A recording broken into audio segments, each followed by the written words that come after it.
This is Joe Driscoll, the State Representative for Braintree, Holbrook, and Randolph, and we're broadcasting to you from the historic House Chamber here in the State House. I just wanted to talk to you in this medium about the state budget. We just finished the House version of it last week.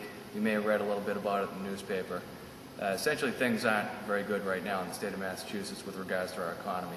We had about a $4 billion deficit last year. We're expecting a very large deficit this year. That's not very good news. We all know that. People in Braintree, I've heard from many folks in Braintree, Holbrook, and Randolph who have concerns over their household budgets, their ability to make ends meet. I heard these same concerns when I campaigned last year in 2003. I met people who were ready for retirement that had to put it off because of their 401ks took a hit in the market meltdown. And I talked to families whose kids had to put off college because they couldn't have financing for it. Taking all that into consideration, when we had a tax vote last week, I voted against increasing the sales tax. The reason for that was because I felt that families were stretched too thin as it is. And I really do sincerely feel that we can't tax our way out of this. Despite the fact that there's a lot of bad news in the budget, there also is some good news.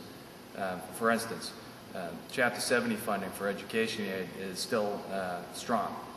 Back when I first ran in 2003, I felt like the funding formula for Braintree was not very good, and we changed that formula.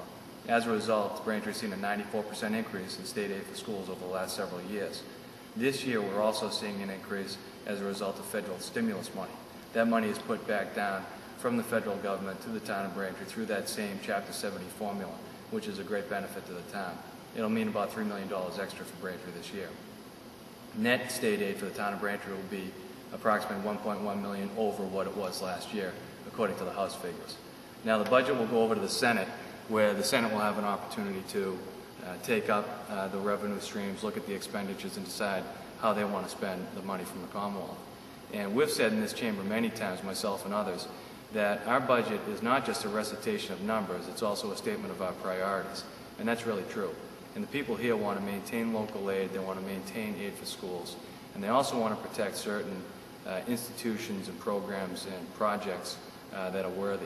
For instance, during this budget session, I was able to sponsor a couple of budget amendments for domestic violence line items, and those were successful, thankfully. We recently learned the value of programs like this, unfortunately, because of the murder that took place at Motel 6 in Braintree. Now, specifically about Motel 6, some of you may have read in the newspapers about the murder and also the concern that I have about that property.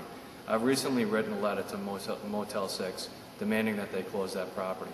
Anybody who's lived in our town for any period of time knows that it's a blight on the community, that it's a gateway for drugs coming into our town, and that there's been violent crimes of all order there. And we want to stop that from happening. So I'm going to work with the Chief of Police and others to make sure that that property is closed.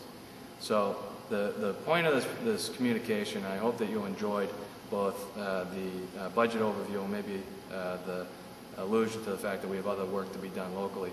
But the point of this is that I'd like to reach out to you, I'd like to be available and accessible to you, and I hope that you liked the way that I've chosen to communicate in this way. I'd also invite you to look at my website, electjoedriscoll.com, that's electjoedriscoll.com, and also find me on Facebook if that's a medium that you use.